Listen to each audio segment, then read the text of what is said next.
اعوذ باللہ من الشیطان الرجیم بسم اللہ الرحمن الرحیم۔ السلام علیکم ڈیئر اسٹوڈنٹس، کیا حال ہے؟ آج کی کلاس میں ہم سبق نمبر 4 سیرت النبی کا دوسرا پیراگراف پڑھنے جا رہے ہیں۔ اس سے پہلے آپ سب سے پہلے ہوم ورک نوٹ کر لیں۔ ہوم ورک آپ لوگ کا ہے آج سورۃ الفلق کے مختصر سوالات 1 2 3 یاد کر کے رف کاپی میں لکھیں۔ اچھا، سورۃ الفلق کے جو مختصر سوالات ہیں 1 تا 3 یہ یاد کر لے اور رف کاپی میں اچھی طریقے سے رائٹ کر لے۔ پھر اچھا، یہ آپ لوگ کا ہوم ورک ہے آج۔ پھر ہم اس کے بعد جو ہے کتاب صفحہ نمبر 29 پر آتے ہیں اور وہاں سے اپنی پڑھائی کا آغاز کرتے ہیں۔ ٹھیک، یہ ہے آپ لوگ کا کتاب صفحہ نمبر 29 اور یہ دوسرا پیراگراف آپ کو نظر آ رہا ہے۔ پہلا پیراگراف ہم پرسوں پڑھ چکے ہیں اور اس میں ہم نے حضرت محمد صلی اللہ علیہ وسلم کی حیات طیبہ کے بارے میں تھوڑا سا پڑھا تھا۔ حضرت حضور صلی اللہ علیہ وسلم کی جو ہے سیرت کے بارے میں پڑھا تھا، اخلاق و کردار کہ آپ صلی اللہ علیہ وسلم کے والد کا نام حضرت عبداللہ تھا، والدہ کا نام بی بی آمنہ تھا، رضائی والدہ جو تھی وہ حضرت بی بی حلیمہ سعدیہ تھی۔ میں نے آپ کو لوگوں کو نام تو بتایا تھا لیکن ان کا واقعہ نہیں بتایا تھا کہ کیا ہوا ہے۔ بی بی حلیمہ کے پاس وہ کیسے گئے تھے؟ بی بی حلیمہ کے پاس اس طرح گئے تھے کہ عرب کی دستور کے مطابق جب مکے میں عرب میں کوئی بچہ پیدا ہوتا تھا تو وہ ان کو بدوی قبائل کے سپرد کیا جاتا تھا تاکہ وہ وہاں کے سخت ماحول میں رہ کر اچھے اور مطلب جسمانی لحاظ سے مضبوط بنے۔ تو اس طریقے سے جب بھی بچے پیدا ہوتے مکے میں تو ان کو جو ہے بدوی قبائل کی عورتیں لے جایا کرتی تھی اور ان کو وہاں پالتی پوستی تھی۔ تو اس طریقے سے حلیمہ سعدیہ جو تھی وہ حضرت محمد صلی اللہ علیہ وسلم کی رضائی والدہ بنی تھی اور آپ صلی اللہ علیہ وسلم کی 4 سال تک جو ہے آپ پرورش حلیمہ بی بی نے کی تھی۔ ٹھیک ہے، پھر اس کے بعد 6 سال کی عمر میں حضرت آمنہ بی بی کے پاس رہے تھے اور پھر اس کے بعد دادا اور چچا کا تو واقعہ میں نے بتایا تھا آپ لوگوں کو۔ آج ہم سیکنڈ پیراگراف میں جو ہے آپ صلی اللہ علیہ وسلم کا حضرت خدیجہ رضی اللہ عنہا سے نکاح، ہمارے پیغمبر صلی اللہ علیہ وسلم کا نکاح جب وہ جوانی کے زمانے میں پہنچے، 25 سال کی عمر تھی آپ صلی اللہ علیہ وسلم کی جب حضرت خدیجہ بی بی سے آپ کا نکاح ہوا تھا۔ ٹھیک ہے، تو اب ہم ان کے بارے میں یہ اس پیراگراف میں ہم حضرت محمد صلی اللہ علیہ وسلم کی جوانی کے زمانے کا جو ہے ذکر پڑھیں گے۔ تو آپ دیکھیں، بچپن ہی سے آپ صلی اللہ علیہ وآلہ وسلم دیانت اور امانت کی وجہ سے لوگوں میں امین اور صادق کے نام سے مشہور تھے۔ بچپن ہی سے آپ نے کبھی نہ جھوٹ بولا ہے، نہ ہی جو ہے کبھی جھوٹ کا ساتھ دیا ہے اور نہ ہی کسی کی چیز چرائی ہوئی ہے اور نہ جو ہے کسی کی امانت میں خیانت کی ہے۔ تو اس وجہ سے حضرت محمد صلی اللہ علیہ وسلم کو ان عادات کی وجہ سے عرب کے لوگ کیا کہا کرتے تھے، کیا پکارتے تھے؟ امین، یہ ان کی کا لقب ہے۔ اچھا، اور صادق، صادق بھی ان کا لقب ہے۔ امین کا مطلب ہے امانت دار۔ امین کا مطلب کیا ہے؟ امانت دار۔ امین وہ بندہ ہوتا ہے جو امانت میں کبھی خیانت نہیں کرتا۔ امانت دار جو ہوتا ہے، جب کوئی آپ کے پاس کوئی چیز رکھ لینا اور وہ اس میں ذرا برابر بھی کوئی کمی بیشی نہ کرے تو ایسے بندے کو ہم امین کہتے ہیں۔ تو حضرت محمد صلی اللہ علیہ وسلم کے پاس بھی جب کوئی اپنی امانتیں لا کر رکھتا تھا تو آپ صلی اللہ علیہ وسلم ہو بہو اسی طرح ہی واپس کرتے تھے۔ اور صادق کا مطلب ہے سچ بولنے والا۔ ٹھیک ہے، تو یہ آپ صلی اللہ علیہ وسلم کی دونوں کیا تھے؟ القابات تھے۔ یہ آپ صلی اللہ علیہ وسلم کے القابات تھے۔ القابات لقب کی جمع ہیں۔ وہ لقب وہ نام ہوتا ہے جو کسی خوبی یا صفت کی وجہ سے لوگوں میں مشہور ہو جائے تو ایسا نام لقب کہلاتا ہے۔ تو چونکہ ہمارے پیغمبر صلی اللہ علیہ وسلم میں یہ دونوں صفتیں بہت موجود تھی اعلیٰ ترین درجے پہ، تو اسی وجہ سے یہ آپ صلی اللہ علیہ وسلم کے القابات ہیں۔ اور آپ صلی اللہ علیہ وسلم کو لوگ جو ہے اہل مکہ محمد کے نام سے نہیں پکارتے تھے بلکہ صادق اور امین کے لقب سے پکارا کرتے تھے۔ ٹھیک ہے، آگے دیکھیں، آپ صلی اللہ علیہ وسلم جب جوان ہوئے تو آپ صلی اللہ علیہ وسلم نے تجارت شروع کی۔ تجارت وہ کام ہوتا ہے جب آپ کسی مال کو فروخت کرتے ہیں اور اس پہ پیسے کماتے ہیں۔ تو آپ صلی اللہ علیہ وسلم نے تجارت شروع کی کیونکہ تجارت جو ہے آپ صلی اللہ علیہ وسلم کے قبیلے کا آبائی پیشہ تھا۔ اچھا، ہمارے پیغمبر صلی اللہ علیہ وسلم کے دادا عبد المطلب نے بھی یہی کام کیا تھا، چچا نے بھی کیا تھا اور پھر آپ نے بھی یہی پیشہ اختیار کیا۔ ٹھیک ہے، اچھا آپ دیکھیں، قریش کی ایک مالدار خاتون حضرت خدیجہ رضی اللہ تعالیٰ عنہا کو تجارت کے لیے ایک سچے آدمی کی ضرورت تھی۔ آپ خدیجہ جو تھی وہ ایک بیوہ خاتون تھی لیکن بہت زیادہ مالدار تھی، بہت امیر خاتون تھی، اور وہ بھی تجارت کا کاروبار کرتی تھی، لیکن لوگ ان کو جو ہے عورت ہونے کی وجہ سے ان کو تجارت میں ہمیشہ نقصان ہی دلاتے تھے، کیونکہ آپ کسی سے بدلہ نہیں لے سکتی تھیں۔ تو اس عرب کے لوگ چونکہ سارے جاہل گوار تھے اور دھوکہ دہی میں سب سے زیادہ مشہور تھے، تو اس وجہ سے لوگ آپ رضی اللہ عنہ کو ہمیشہ جو ہے دھوکہ دیا کرتے تھے۔ تو اس طریقے سے آپ بہت پریشان تھی اور آپ کو ایک ایسے سچے آدمی کی ضرورت تھی۔ تو جب آپ صلی اللہ علیہ وسلم کا ذکر آپ نے سنا کہ عرب میں ایک ایسا آدمی موجود ہے جو لوگ ان کو امین اور صادق کے نام سے پکارتے ہیں، تو اٹس مین کہ یہ بہت ہی بہترین بندہ ہوگا۔ تو پھر حضرت خدیجہ نے آپ صلی اللہ علیہ وسلم کی سچائی کے بارے میں سنا، تو اب آپ صلی اللہ علیہ وسلم کو بلوایا اور دگنے معاوضے پر تجارت کی پیشکش کی۔ آپ صلی اللہ علیہ وسلم کو فرمایا انہوں نے کہ اگر آپ میرے لیے تجارت کا سامان لے کر جائیں گے تو میں آپ کو جتنا ایک عام تاجر کو دیتی ہوں آپ کو میں دگنا دوں گی۔ اچھا، 2 گنا، مطلب فار ایگزامپل کسی کی ڈیلی بیس پہ 100 روپے ہوں گی تو آپ کو جو ہے وہ 200 دے گی، تو دگنا کا مطلب ہے 2 گنا، دگنا 2 گنا مال دے گی وہ اس کو، ٹھیک ہے۔ معاوضے کا مطلب ہے اجرت،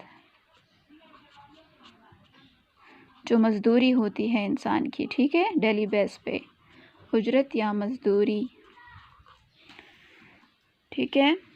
تو دگنے معاوضے پر تجارت کی پیشکش کی آپ کو جو ہے یہ دے دیا کہ مطلب آپ کریں ہمیں لیے یہ کام تو میں آپ کو اس سے دگنا دوں گی۔ آپ صلی اللہ علیہ وسلم نے اپنے چچا ابو طالب کے مشورے کے بعد اس پیشکش کو قبول کر لیا، آپ کی اس ڈیمانڈ کو جو ہے آپ صلی اللہ علیہ وسلم نے قبول کر لیا اور تجارت کا سامان لے کر شام روانہ ہو گئے، ٹھیک ہے۔ شام اس وقت کا جو ہے تجارت کا ایک بہت ہی اہم مرکز تھا۔ یہ آپ صلی اللہ علیہ وسلم کا پہلا تجارتی سفر تھا۔ اس سفر میں حضرت خدیجہ رضی اللہ عنہا کا غلام میسرہ بھی آپ صلی اللہ علیہ وسلم کے ساتھ تھا۔ میسرہ کو حضرت خدیجہ رضی اللہ عنہا نے حکم دیا کہ ہر معاملے میں حضور صلی اللہ علیہ وسلم کی بات مانیں۔ آپ صلی اللہ علیہ وسلم جو ہی سفر پر روانہ ہوئے، اللہ کی طرف سے ایک بدلی نے آپ صلی اللہ علیہ وسلم پر سایہ کر دیا۔ بدلی بادل کا ایک چھوٹا سا ٹکڑا ہوتا ہے، چونکہ وہ گرمی کا موسم تھا اور دھوپ بہت زیادہ تیز تھی، تو جو دھوپ میں پھر سفر کرنا بہت مشکل ہوتا ہے۔ جب صلی اللہ علیہ وسلم سفر پر روانہ ہوئے تو آسمان پہ ایک چھوٹی سی بدلی یعنی بادل کا ایک چھوٹا سا ٹکڑا جو ہے آپ صلی اللہ علیہ وسلم کے سر مبارک پر آپ کے ساتھ ساتھ چلتا رہا تاکہ آپ صلی اللہ علیہ وسلم کو دھوپ تنگ نہ کرے۔ اچھا، تو یہ بدلی چھوٹا سا ٹکڑا جو ہے آپ صلی اللہ علیہ وسلم پر سایہ کر دیا اس چھوٹے سے بادل کے ٹکڑے نے، جو سفر کے آخر تک رہا۔ جہاں جہاں دھوپ پڑتی آپ صلی اللہ علیہ وسلم پر کبھی مطلب یہ سایہ کرتی رہتی بدلی۔ حضور صلی اللہ علیہ وسلم کو تجارت میں بہت نفع ہوا، جو حضرت خدیجہ رضی اللہ عنہا کو اس سے پہلے کبھی نہ ہوا تھا۔ کیوں پہلے کبھی نہیں ہوا تھا؟ کیونکہ عرب کے سارے تاجر ان کو دھوکہ دیتے تھے اور کچھ مال جو ہے خود ہی اپنے لیے فروخت کر لیتے اور اس کا منافع خود اپنے جیب میں ڈالتے۔ تو اس طریقے سے کبھی بھی آپ کو اپنی تجارت میں اتنا فائدہ حاصل نہیں ہوا تھا جتنا کہ ہونا چاہیے تھا۔ تو چونکہ ہمارے پیغمبر صلی اللہ علیہ وسلم تو دھوکے اور فریب سے بہت ہی دور تھے، بیزار تھے، کبھی آپ صلی اللہ علیہ وسلم نے اس چیز کو اپنی زندگی میں شامل ہی نہیں کیا تھا، تو اس وجہ سے آپ صلی اللہ علیہ وسلم نے اس تجارت کا جو ہے پورا کا پورا منافع حضرت خدیجہ کے حوالے کر دیا۔ واپسی کے سفر میں میسرہ کے پاس جو اونٹنیاں تھیں، یعنی جو یہ لوگ جن اونٹنیوں پر یہ دونوں سفر کرنے کے روانہ ہوئے تھے، میسرہ آپ صلی اللہ علیہ وسلم، وہ تھکن سے چل نہیں پا رہی تھی، اتنی تھک گئی تھی وہ کہ چل نہیں پا رہی تھی، ان کے لیے چلنا مشکل تھا۔ آپ صلی اللہ علیہ وسلم نے ان کی کمر پر ہاتھ پھیرا، کمر جو پیٹھ ہوتی ہے، اچھا جو ہمارا بیک ہوتا ہے، تو وہ اونٹنیوں کی کمر جو تھی آپ صلی اللہ علیہ وسلم نے اس کی پیٹھ پر جو ہے کچھ آیاتیں پڑھ لی اور اس طریقے سے دم کر دی، کمر پر ہاتھ پھیرا اور کچھ پڑھ کر دم کیا، جس کی وجہ سے وہ اونٹنیاں بہت تیز چلنے لگی۔ وہ اونٹنیاں ان دم کا اتنا اثر تھا اس دم کا کہ وہ اونٹنیوں کی جو تھکن تھی وہ بالکل دور ہو گئی اور وہ بہت چاق و چوبند ہو کر چلنے لگی۔ اس طریقے سے آپ صلی اللہ علیہ وسلم کو سفر کی مشکلات سے بھی جو ہے نجات مل گئی اور ان لوگوں نے اپنا سفر بہت خوشگوار گزارا، ٹھیک ہے۔ پھر آگے سب پیج پلٹ لیں۔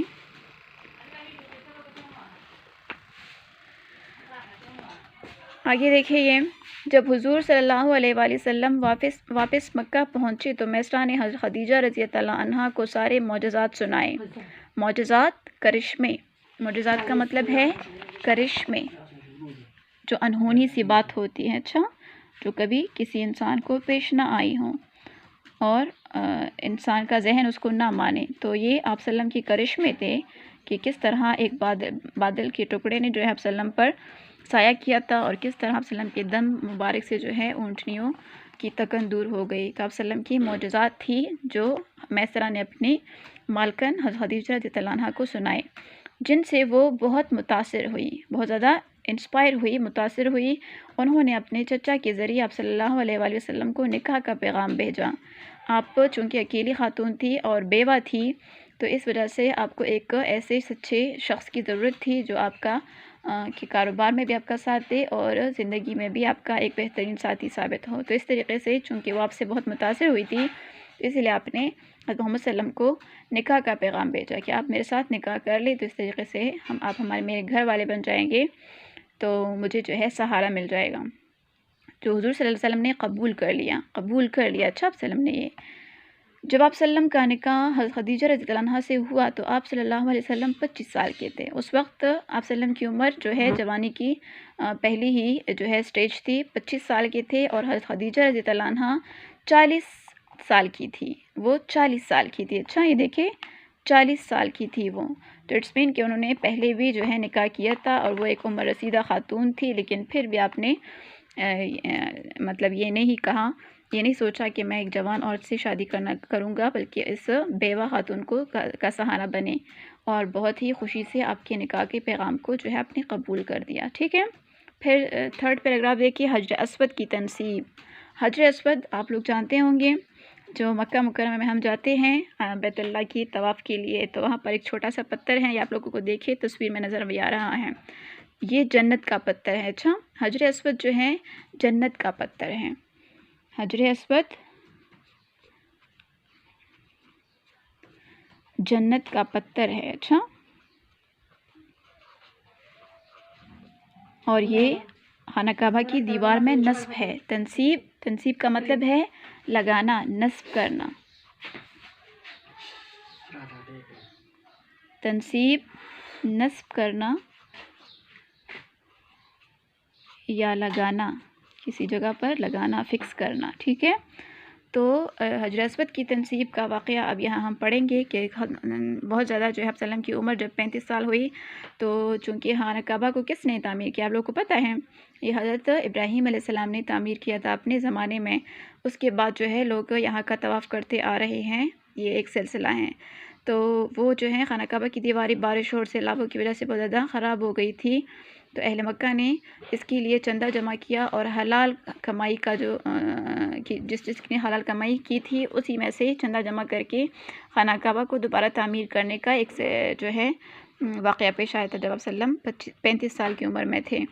تو اب یہاں کیا ہوا تھا کہ اہل مکہ جو ہے جب حجر اسود کی لگانے کا ٹائم آیا نا، اس دیوار میں نصب کرنے کا، تو اس طریقے سے سارے اہل مکہ کے جو قبائل تھے وہ آپس میں لڑنا شروع ہو گئے، اور سب چاہتے تھے کہ یہ جو ہے اعزاز ہمارے قبیلے کو حاصل ہو جائے کہ حجر اسود جو ہیں ہم رکھے۔ اس طریقے سے رہتی دنیا تک لوگ یہی کہیں گے کہ یہ پتھر فلاں قبیلے کے بندوں نے رکھا ہے۔ تو اس طریقے سے لوگوں پر میں جو ہے ایک بہت بڑی جنگ چھڑ گئی، اور جو ہے معاملہ خون خرابے تک آ گیا، لوگوں نے تلواریں ایک دوسرے کے خلاف اٹھانے شروع کر دیے۔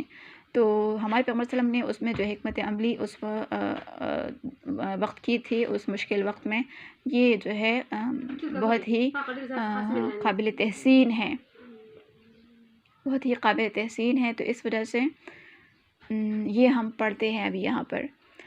دیکھیں، آپ صلی اللہ علیہ وسلم کی عمر مبارک 35 سال کی ہوئی تو مکہ میں سیلاب آیا، جس کی وجہ سے کعبہ کی دیواریں ٹوٹ گئی۔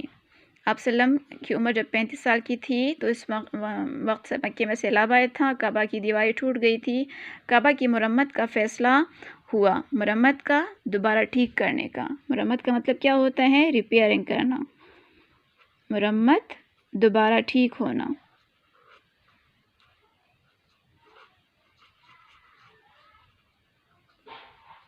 دوبارہ ٹھیک کرنا۔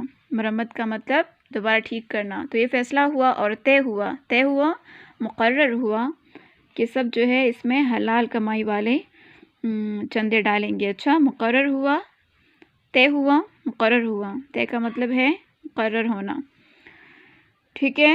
اس کی تعمیر میں حرام مال شامل نہیں کیا جائے گا، چونکہ عرب کے لوگ سارے جاہل گوار تھے، دھوکہ دیتے تھے اور ڈاکے ڈالتے تھے، تب اپنے لیے کمائی کرتے تھے. لیکن اس میں معزز قبائل کچھ تھے ایسے جو تجارت کر کے حلال کمائی کرتے تھے اور کماتے تھے. تو اس طریقے سے ان لوگوں سے جو ہے چندہ جمع کیا گیا. جب خانہ کعبہ کی تعمیر کا کام مکمل ہو گیا، یعنی دیواریں ان کی تمام مکمل ہو گئی، تو قریش کے لوگوں میں جھگڑا ہوا کہ حجر اسود کو اس کی جگہ پر کون رکھے گا. حجر اسود سیاہ رنگ کا جنت کا پتھر ہے، اس کی بڑی شان ہے، اس لیے ہر قبیلہ اس کام کو خود کرنا چاہتا تھا. یہ جھگڑا اس حد تک بڑھا کہ لوگ ایک دوسرے کو قتل کرنے پر تل گئے، ضد کرنے لگے. تل جانا، ضد کرنا کہ نہیں یہ کام ہم کریں گے. اچھا، تو ہر ایک جو ہے تلواریں میانوں سے نکالنے لگا اور ایک دوسرے کو قتل کرنے کے درپے ہو گئے. آخر یہ طے پایا کہ اگلے دن جو شخص سب سے پہلے حرم میں داخل ہوگا اس سے فیصلہ کرائیں گے اور اس کا فیصلہ سب کو ماننا ہوگا. یہ پھر آخر میں طے ہوا کہ جھگڑے اور ایک دوسرے کو مارنے سے بہتر ہے کہ ہم سب کو جو ہے ایک فیصلہ کرنا چاہیے، اور فیصلہ جو ہے کسی ایسے شخص سے کریں گے جو کل سب سے پہلے مکے کے حدود میں داخل ہو گیا، اور وہ جو فیصلہ کرے گا ہمارے درمیان وہ ہم سب کو منظور ہوگا. ٹھیک ہے. تو اب آگے دیکھیں اللہ کی قدرت کو کہ اگلے دن حضور صلی اللہ علیہ وآلہ وسلم جو صادق اور امین ہے، جو سب سے بہترین انسان تھے اس دنیا میں، سب سے پہلے تشریف لائے. آپ صلی اللہ علیہ وسلم کو دیکھتے ہی سب پکار اٹھے کہ یہ تو امین ہے، ہم ان پر راضی ہے کہ ہم ان کے فیصلے کو مانیں گے. اچھا، یہ ہمارے درمیان جو بھی فیصلہ کرائیں گے وہ ہمیں منظور ہوگا. وجہ اس کی یہ تھی کہ آپ صلی اللہ علیہ وسلم ہمیشہ انصاف کے ساتھ فیصلے فرماتے تھے. ٹھیک ہے. جو بھی فیصلہ آپ صلی اللہ علیہ وسلم نے اس سے پہلے اپنی زندگی میں کیا تھا وہ سارے انصاف پر مبنی تھے، کبھی کسی کے ساتھ زیادتی نہیں ہونے دی آپ صلی اللہ علیہ وسلم نے. تو اس وجہ سے آپ صلی اللہ علیہ وسلم کو دیکھتے ہی آپ صلی اللہ علیہ وسلم کے فیصلے کے سب منتظر ہو گئے اور ان کے ماننے کے تیار ہو گئے. آپ صلی اللہ علیہ وسلم نے ایک چادر منگوائی. اب آپ صلی اللہ علیہ وسلم نے جب ان کی باتیں سنی کہ آپس میں ہر قبیلہ حجر اسود کو اپنی جگہ پر رکھنے کی سعادت حاصل کرنا چاہتا ہے، تو اور اس کی وجہ سے جنگ ہونا شروع ہو رہی ہے ان کے، تو آپ صلی اللہ علیہ وسلم نے ایک چادر منگوائی، اس کو زمین پر بچھایا اور حجر اسود کو اس چادر پر رکھ دیا. پھر ہر قبیلے کے سردار کو اس چادر کا ایک ایک کونا پکڑ کر اٹھانے کو کہا کہ اس چادر کو سارے قبیلوں کے سردار پکڑ لیں تو یہ سعادت حجر اسود کو اپنی جگہ پر لگانے کی جو ہیں سب حاصل کر لیں گے. سب حجر اسود کو اس مقام تک لے آئے. حضور صلی اللہ علیہ وسلم نے اپنے مبارک ہاتھوں سے حجر اسود کو اٹھا کر اس کی جگہ پر رکھ دیا. آپ صلی اللہ علیہ وسلم کے اس فیصلے سے تمام قبیلے خوش ہو گئے اور لڑائی ختم ہو گئی. ٹھیک ہے. یہ ہم نے آج کے 2 پیراگراف پڑھ لیے، حضرت خدیجہ رضی اللہ عنہا سے نکاح اور حجر اسود کی تنصیب کے بارے میں آج ہم نے 2 واقعات پڑھ لیے. ٹھیک ہے. کل انشاءاللہ آگے کے پیراگراف کنٹینیو رکھیں گے. ٹھیک. اللہ حافظ.